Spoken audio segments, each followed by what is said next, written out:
ఏ కన్ను చూడదనా నీ విచ్చల విడిమిడిసి పాటు, ఏ చెయ్యి ఆపదనా తప్పటడుగే నీ అలవాటు. అదృశ్య దృష్టిగా సకల సృష్టిని ను గమనిస్తున్నది లెక్కగట్టి,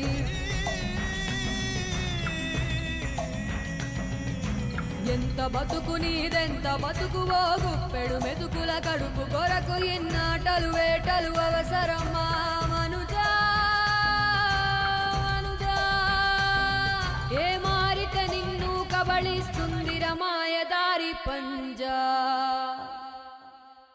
కోరికొని తెచ్చుకో మాకు కర్మ, దాన్ని విడిపించుకోలేదు జన్మ. సత్కర్మభిశ్చ సత్ఫలితం దుష్కర్మ ఏవ దుష్ఫలం. అత్యుత్కట పుణ్య పాపానాం సత్యం ఫలానుభవమి.